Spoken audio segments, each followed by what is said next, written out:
We're here at Route 101 Classic Car Centre in Boksburg.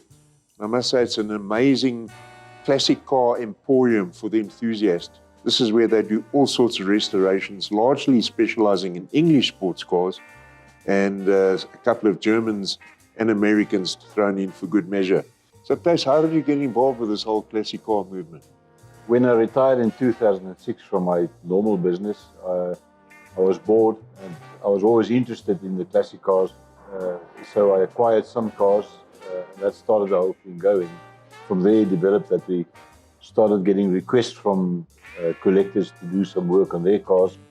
And from there, the business started and grew to where it is right now. It's fantastic. I must say, look, one of the cars that I know kick-started your whole classic car interest was the Austin Healey.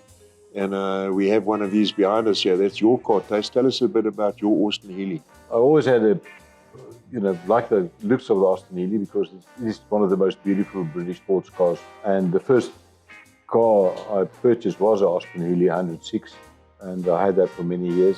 The one behind me, I purchased that a couple of years ago. I've known this car for many years. Okay, so as far as I know, the Mark III is one of the most sought after versions of all the Healeys. And what makes it so special? What makes it special for you? So the Mark III is more refined. It's got a softer ride. It's got a better performance. And overall, it's just a more refined car than the early ones. Also on the Mark III, they added an additional silencer at the back of the car, and they needed the extra height ground clearance to accommodate the silencer. Okay, because I know the Austin Healeys that I've been in, they do tend to scrape quite easily on even a normal road. It's a very low car. The engine to me is fantastic, and in the Mark III, I know the earlier ones were 4 cylinders, but in the 3000 and then the later Mark I, Mark II, Mark III, they were the 6-cylinder engines. What do you like about that engine? Lovely exhaust note. What do you love about it? 6-cylinder by design is a very smooth engine, and the exhaust note of a Healey is quite peculiar. You can hear it coming from a long distance away, and it's a unique sound for 6-cylinder. And performance, how fast are these cars? The last ones, I think, had a top speed of close to 120 miles an hour. That's about 200 or 190 k's an hour. Yeah, 190 k's an hour, which was, fast for a car without any safety equipment, without, airbags or anything like that. So it's a light, fast car. Handles very well. Tell me about the other restorations. You guys do full restorations here, and that involves mechanical, body, paint. Tell us a bit about that. Now, we do everything except the upholstery we don't do. And obviously the engineering in the engines we don't do, but we have our own engine assembly facility. We like to assemble our own engines and we know it's right. We do our own paint work.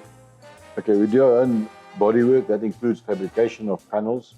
And after that, we move to the paint shop where it will be prepared and painted, and then final assembly. Which is the most challenging part of your restoration business?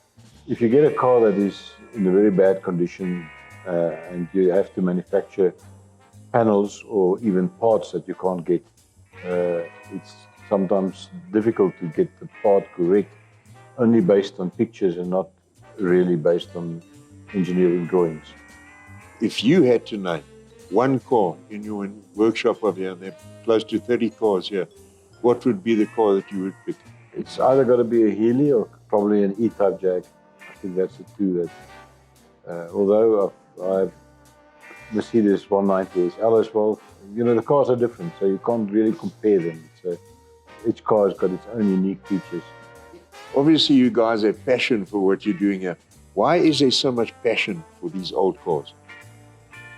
The old cars were manufactured in the 50s and 60s and probably 70s, were all unique. Manufacturers were all trying different methods to solve a similar problem.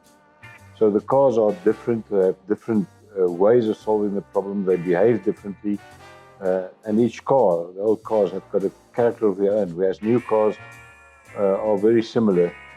They're cloned from one another. So the fact that the cars are so different is what makes it interesting to work on them and to drive them.